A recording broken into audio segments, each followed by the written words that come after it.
What's going on, folks? Happy Friday to you. We gonna keep it going.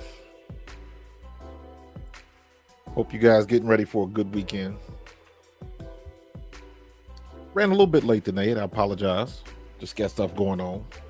Got a little busy, but we gonna wrap for about 40 minutes on the topics of the day and see what's happening. We got some nasty weather here in South Jersey, but it's all good. We're gonna keep it moving.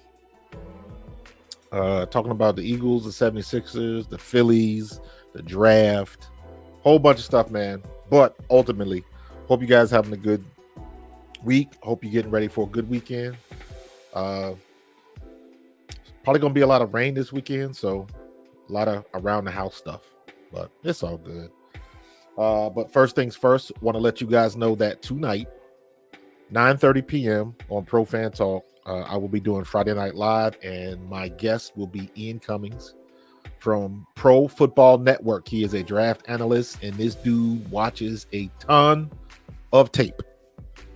So whoever your team is, if you're Cowboys fans, a Giants fans, a Commanders fans, a Green Bay fan, a 49ers fan, a Saints fan, a Bears fan, a Patriots fan, Chiefs fan, Jaguars fan, Dolphins fan, it doesn't matter. Whoever your team is, this guy knows his stuff, and he will be in tonight. And we should have a good time, man. I'm getting my notes together.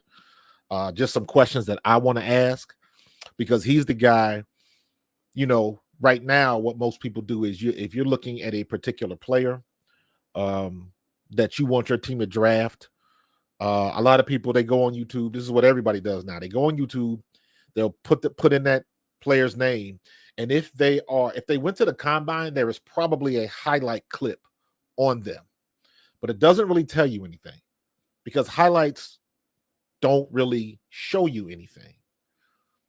They show you the touchdowns, they show you the best of the best, but you're not really learning anything.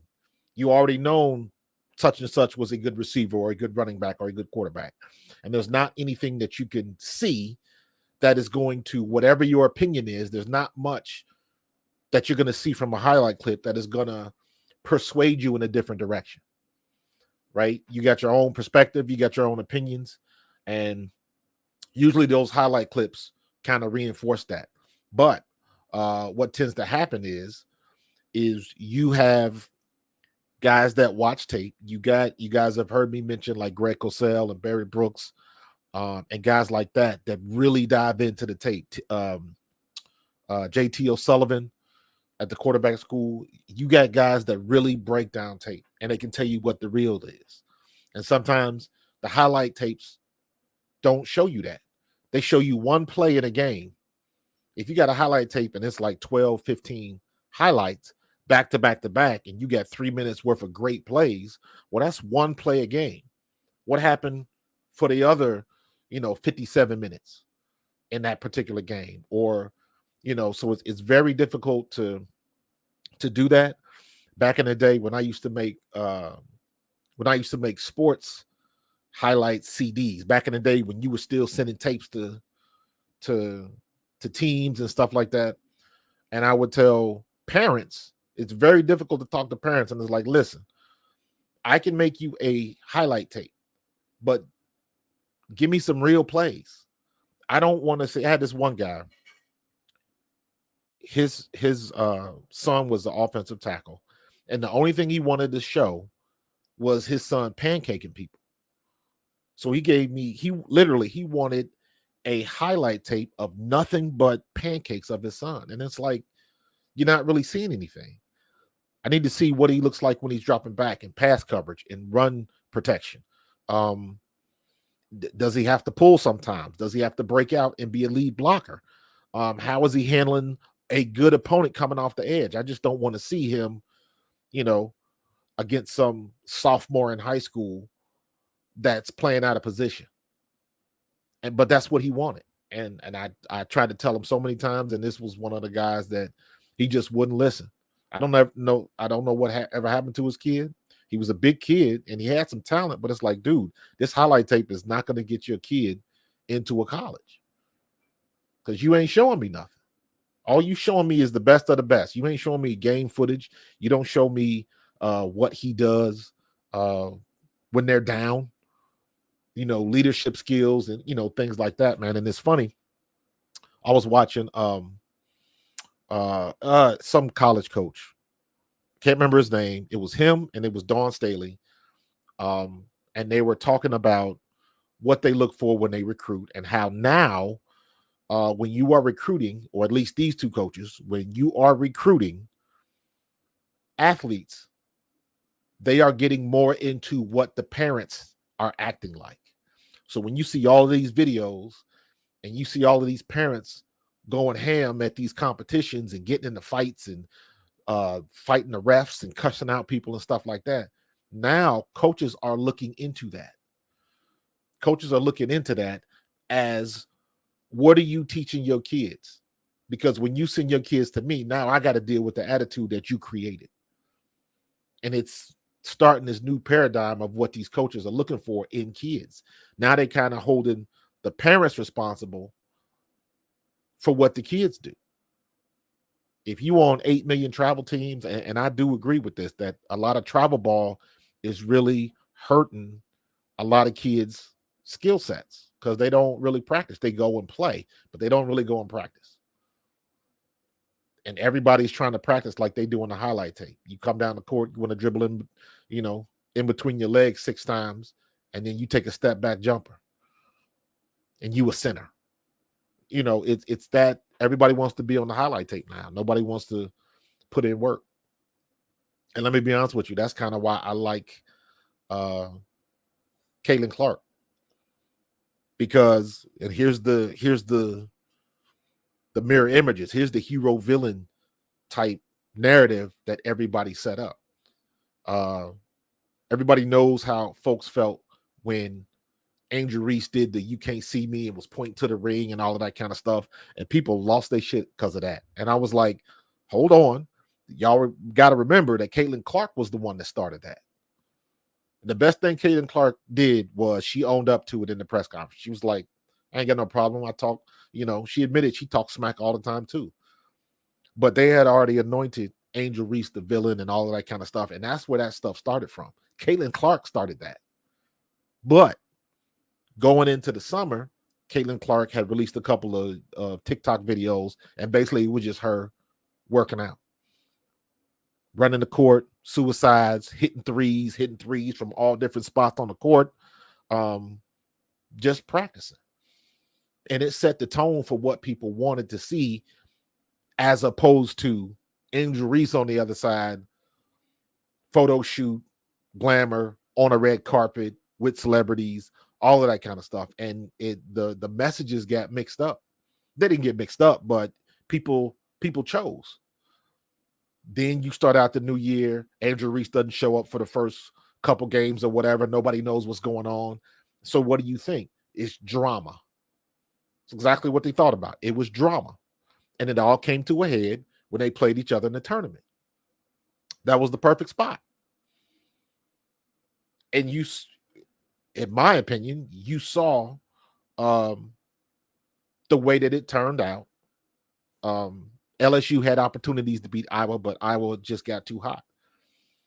And that was a team victory. And, I said it again, Kim Mulkey made the mistake of not putting Flau'jae Johnson on Caitlin Clark for the whole game. And it cost them. But Caitlin Clark did what she needed to do. And the rest of them Iowa Hawkeyes, Faulkner, Martin got hot, Hannah Stuelke. Listen, when Hannah Stuelke comes back next year, if I'm Lisa Bluter, I'm telling Hannah Stuelke, all I want you to do is dribble. That's all I want you to do. Stay around inside 10 feet. You stay inside 10 feet, and all I want you to do is dribble and pop shots inside of 10 feet. If Hannah Stuelke ever figures out a way to just dribble adequately and get a small, short-range jump shot, she is going to be deadly. She's already a beast on the boards. She's already deadly on the boards. But in my opinion, she can't create her own shot. She's got to be fed. She's on the blocks. If she ever figures out how to put the ball on the ground and just get a short jumper, a legit short range jumper, that girl is going to be a problem.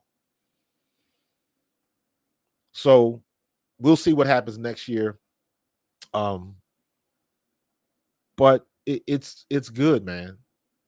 They're in a good spot. And I'm seeing all of this stuff about the everybody's hating Caitlin Clark. Some of the stuff is being painted that way, and you can't ignore it. Some of them WNBA players, like what they had in the broadcast of the national championship game, I just thought that was a bad idea. You can't have 3 UConn players commenting on the game. You know, all they're going to talk about is UConn. That just, to me, that just wasn't smart. So, and yeah, it does sound a little bit like sour grapes. Here's the problem. As I know everybody's focusing on what Diana Taurasi said. What Diana Taurasi said was not wrong.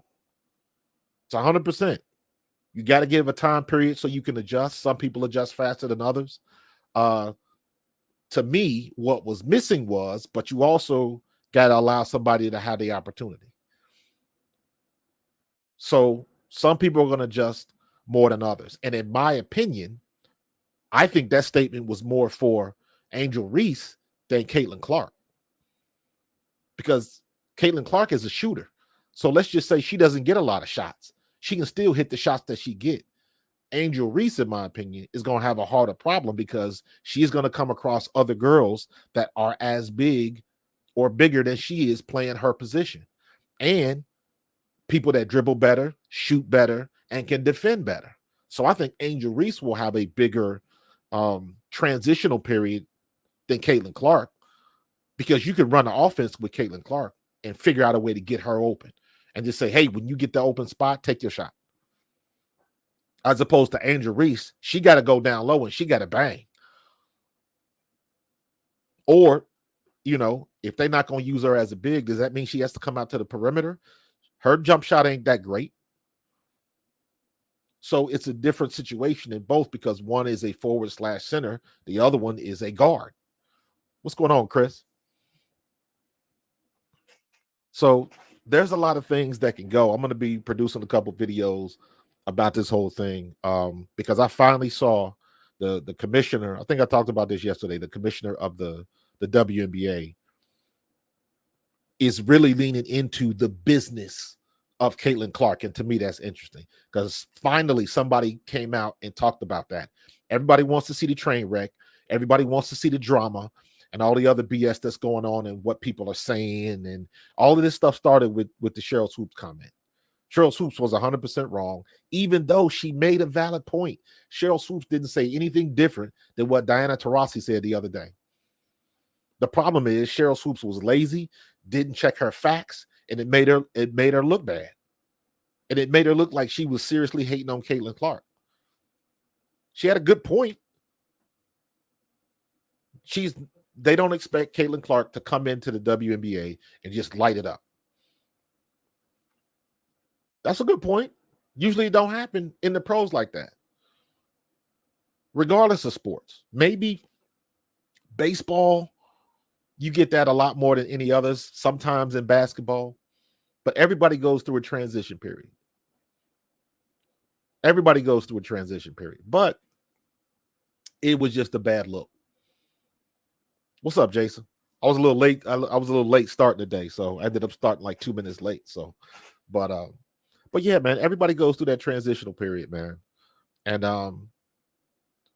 even looking at some of a lot of the stuff is clickbait, because in my opinion, it's not hate, but some people are throwing a lot of shade. And here's where I think the players in the WNBA have to be careful, because they don't understand, in my opinion, they don't understand the business of Caitlin Clark and all of that stuff that the women's game has been complaining about, not getting paid enough, and all of the flying coach, and all of the gripes that they have. And they're valid gripes if you're talking about a professional entity. They are valid gripes. But all of those issues can begin to be solved with the business of Caitlin Clark. You already know, for whatever reason, y'all want to get into the villain and the hero and all of that kind of stuff. Go ahead and take that and run with it. But at the end of the day, it is. I'm not going to deal with what should happen. I'm going to deal with what is. And what is that Caitlin Clark is the biggest draw in college sports right now, period. Not men's sports, not women's sports. Caitlin Clark is the draw for college sports. Everywhere she goes, she's going to have a crowd. It would not surprise me whatsoever. I don't think it's going to happen. But it would not surprise me if she shows up in Detroit for the draft. Something goofy like that as a good marketing tool. And to me, that would be smart. Smart by the NFL, smart by Iowa, smart by the WNBA. They already know she's going to get picked in Indiana. So is Caitlin Clark going to show up and announce the pick for the Indianapolis Colts? Like something like that. However they want to put it together.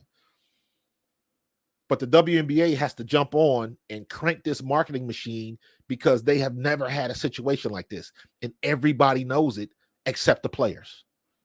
At least that's what it seems like. The reality is I know the players know what's going on. In my opinion, that's why half of them are salty in this situation, because they know this girl is coming in making more money than they probably made in their career. And she ain't even played yet. But that's the business of the game. That is the quote, don't hate the player, hate the game. That's exactly it. Manifest right there. And not for nothing, you looking at people like Taurasi and some of these other girls that have been in the WNBA for a long time. They are at the end of the run. And now they see these girls coming in and making money. And because let's be honest, if Caitlin Clark doesn't play in the Olympics, if Caitlin Clark doesn't go to play overseas, she's still making enough money. Caitlin Clark makes enough money where she don't have to do that. She don't have to go overseas. She don't have to go to Russia. She don't have to play in Brazil if she don't want to. She's set. Caitlin Clark is coming into the situation existing the way every other woman in the WNBA wants to be. They want to be able to, at the end of their playing career, not have to work another day for the rest of their life. Caitlin Clark is at that point now. Because when you're making 7 digits, and I'm saying this, putting everything in the macro, she making 7 digits, right? 7 figures. And she from Iowa. So she going to Indiana. Not real expensive living in Indiana. Compared to New York, LA, Vegas, all of that kind of stuff. So your cost of living where you are and even how she lives her life. I don't know if she's running out, having vacations and buying expensive dresses, and maybe she might spend $1,000 on a pair of sneaks or some Jordans or something like that. But for the most part, you don't see that lavish lifestyle that, as opposed to Angel Reese trying to go to the red carpet and all of that kind of stuff. Now, obviously, Angel Reese is in the same boat. I'm sure she's got sponsors and travel sponsors and all of that kind of stuff. But my point is that Angel Reese nor Caitlin Clark, if they stop playing basketball tomorrow, they got enough money in the bank to live comfortably for the next 20 years. Easily. And the women of the WNBA are trying to get to that point. Some of them are there. Most of them aren't. So to me, that's where the jealousy and the shade is coming from. But my logic is you better get with this commissioner. You better find out and understand what her plan is. and figure out a way to become part of the solution, not part of the problem. Because if you want the WNBA to succeed, and it's already succeeded because it's still here, regardless of the gripes, regardless of the subsidization from the NBA and all of that kind of stuff, that's part of it. It's getting better, but this is a way where they can break away from all of that because they have a golden goose coming in. They got a crop of players that's going to be coming in for the next 4 years. You got girls that are getting national attention. Caitlin Clark is not in college basketball anymore, but Paige Beckers still is. So guess who's going to get all the focus next year? Next year, it's going to be Paige Beckers, Lauren Betts, Juju Watkins, and South Carolina again, Malaysia Wiley, Raven Johns, all of them. They bringing that attention back again. Then you got Hannah Hidalgo. Then you got, because now you got all of these freshmen that are moving up, and then next year you got another crop of freshmen, and now people are paying attention. People are paying attention. The fact that I just mentioned all of those names, I could not do that last year. Could not do that. I didn't know who Caitlin Clark was until I watched the LSU game.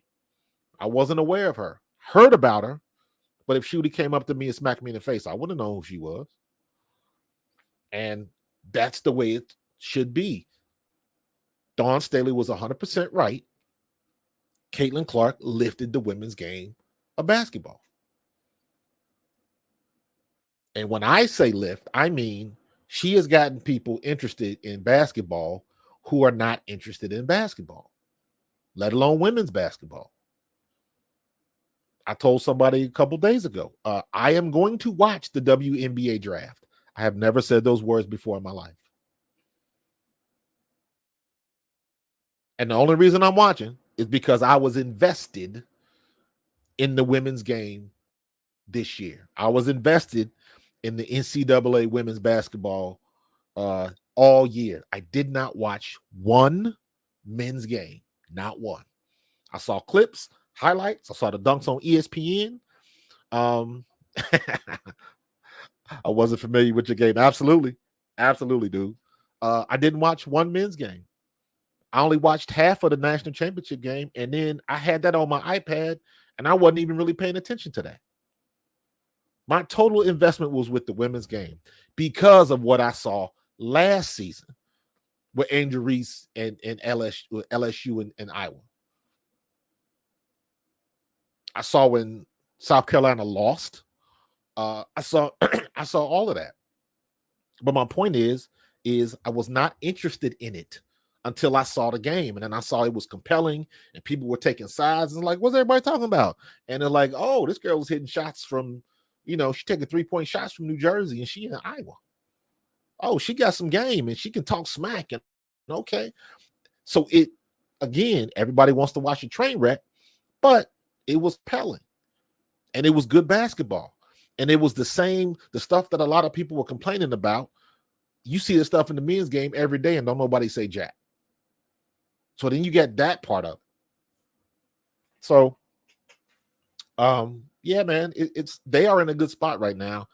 Caitlin Clark is the golden goose. She is the golden goose. People are going to see her. I think people, let's keep it 100. There is a lot of people that are going to see Caitlin Clark. There is going to be a big contingency of Black athletes, Black fans that are going to come to see Angel Reese.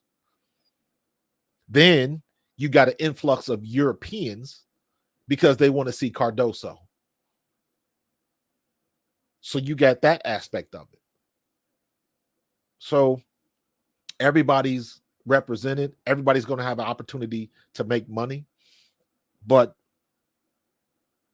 it seems like some of these girls with all of this, some of these women in the WNBA with certain things that they want to say, throwing shade over everywhere, they don't get it.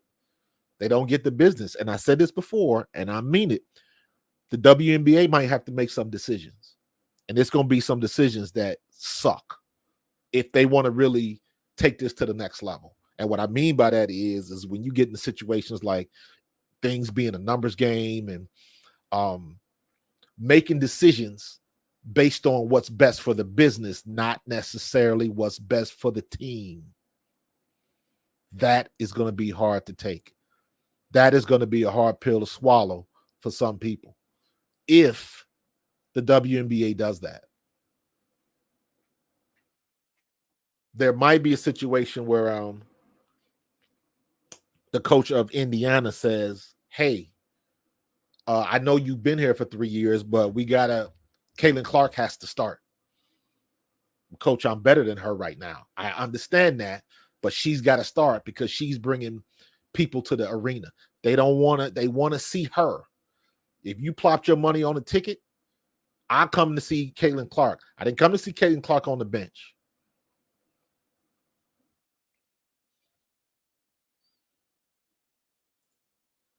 Philly Dave, I disagree. And the reason why I'm saying that is because there are some teams, most visibly, the Las Vegas Aces have already sold out in season tickets. So I disagree. It is going to translate because I'm saying it right now. Even the fact that I'm talking about this right now shows that the visibility is going to translate. And you must, if you just got on here, you missed what I said earlier. I am going to watch the WNBA draft. I am going to watch WNBA games. I would not have said that a couple years ago. I wouldn't have said that last year. I'd never said that before in my life. Before I started watching this. Never. So, and there are many people who have the same mindset. And it doesn't have to be millions, even though I think there are millions. And I use an example for you. The Rock, Dwayne "The Rock" Johnson, very smart businessman. Out of all the kickers he got for the UFL, you think that there aren't kickers better than Destroying? No. There are a ton of kickers probably better than him. However, he was good enough and legit enough being a kicker to make sure he made the team. And why did you make sure that he made the team? Business.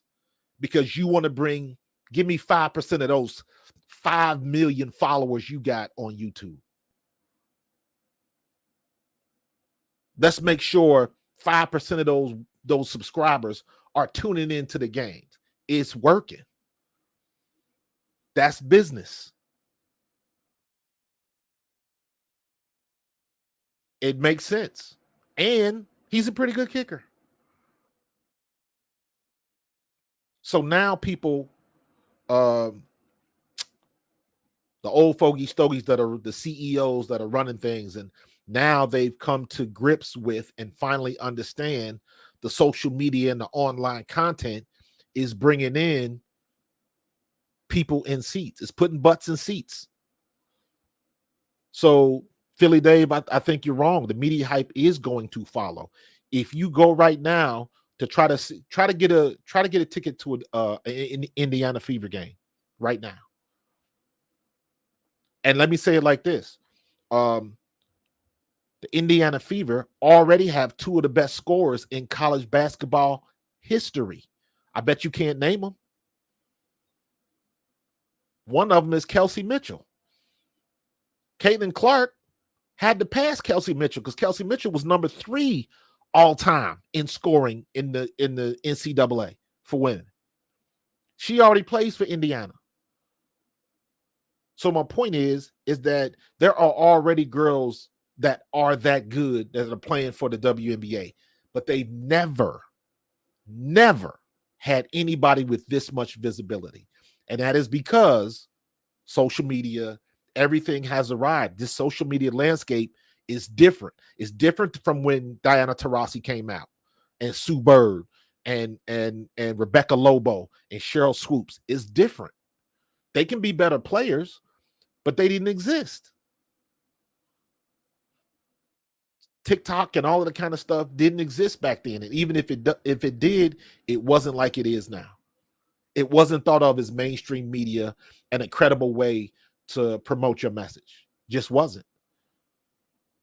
Me and Barrett Brooks used to joke all the time. It's like, man, we played football in the wrong era. I played in '93. He played his rookie year was a couple years after me. I think his rookie year was like '96 or something like that. But my point is that when I made the Eagles, I was an undrafted free agent, so my rookie free agent salary was like $100,000. In 1993, that was good money.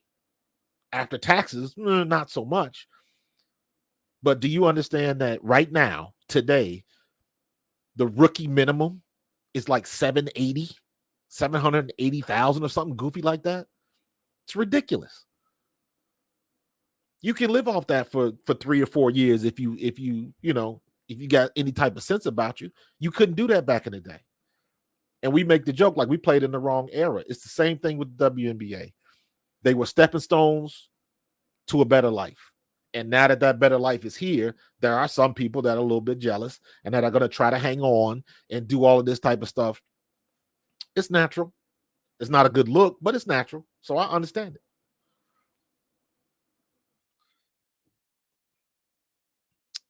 Chris, that was a serious conversation. A lot of people thought that the WNBA should lower the rims so the girls could dunks. And let me say this. I remember long time ago, they tried to start a women's league. They tried to start a women's league and they had like exhibition games going on. And they tried to do it. It was cheesy. It was like in the 80s. So the girls were wearing like aerobic leotards, and like I said, it was cheesy. It was 80s cheesy, but they did lower the rims so the girls can dunk, and it was different. It was different. So at least they tried it before. I've seen them try that before. But if the 14.2 million people that watched the finals, the women's finals, if that told you anything, that the height of the rim is irrelevant. Leave it alone. When you got a compelling story and you got compelling players, that'll work. Because for everybody that wanted to see Caitlin Clark go out on top and win a national championship, there were just as many people who didn't. So now, Caitlin Clark, Angel Reese, they are what you consider polarizing players. Because there are just as many people that don't like Angel Reese for whatever reason. Right? And they will tune in to watch her fail. But they're tuning in. There are people that are tuning in to watch Caitlin Clark lose that game against South Carolina. But they're tuning in. So polarizing means whether you like me or whether you hate me, you're going to tune in to see what happens one way or the other. I always like to use the example of Stephen A. Smith. There are tons of people that hate Stephen A. Smith.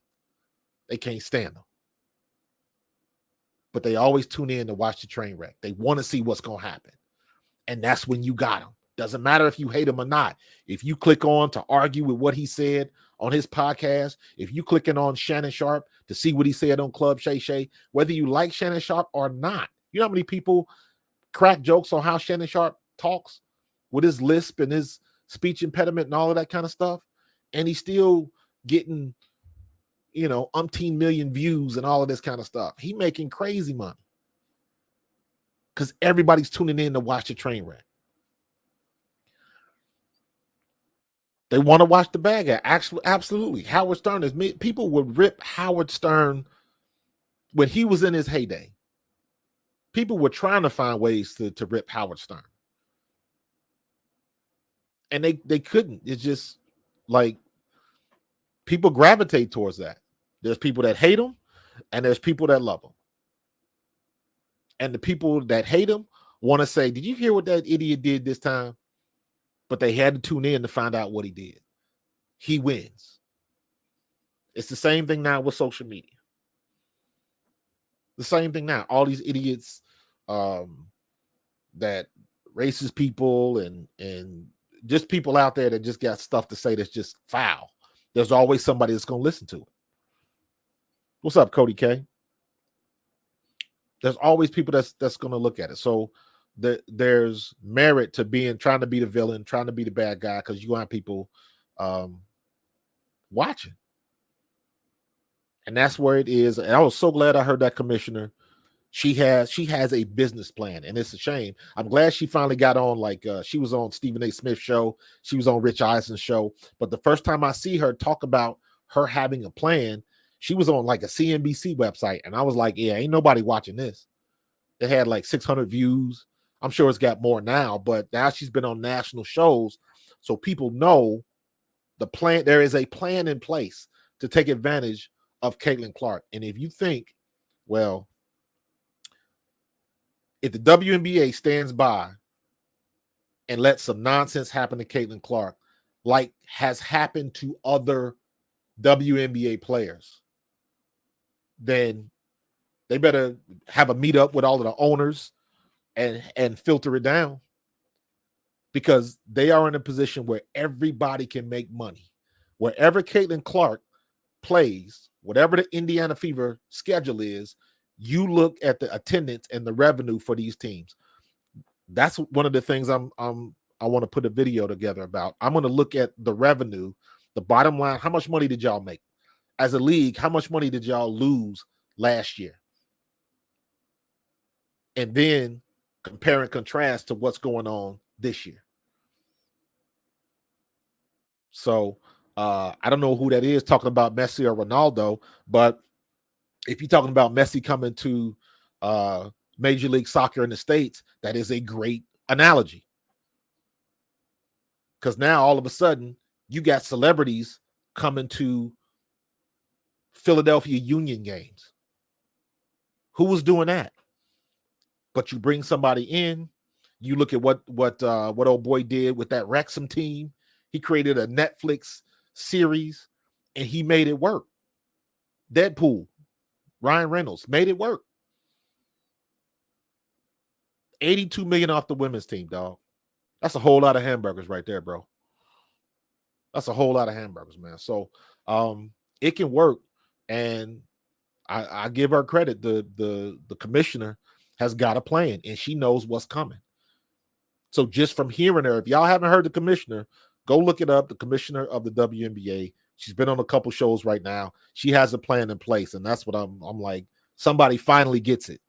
Now all they got to do is, filter down the news and get all of these, jaded veteran WNBA players to just shut up and let the girl come in and do what she can do and stop trying to throw shades. Yeah, Chris, that's yeah, you know me, man. So, but all right, man, I'm gonna get off this tangent. I'm gonna keep this conversation up though, man. I'm gonna be getting some videos together because this is a hot topic.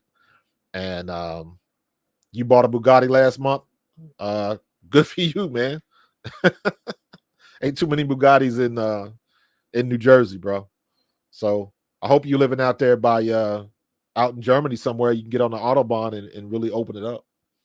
So I'm gonna get up out of here, man. Don't forget tonight, 9:30 p.m. I'll be on with Ian Cummings, and we'll be doing other mock drafts. But if you got questions about your team in the draft, and if you want to know about a specific player, this dude is the guy.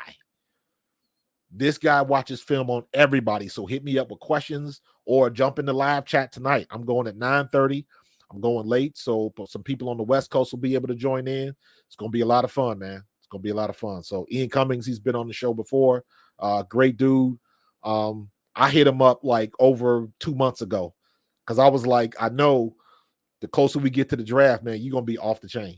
And that's exactly what it is. So I appreciate him giving me some time. So tonight's going to be lit, man. So hope you guys come in with some questions, and we should have some fun tonight. So I will see you guys tonight, 9:30 p.m. Enjoy the rest of your Friday. Hope you're getting off early a little bit and can enjoy some time, man. I will see you guys tonight. And whoever that person is, enjoy your Bugatti. Talk to y'all later. Peace. Go Birds.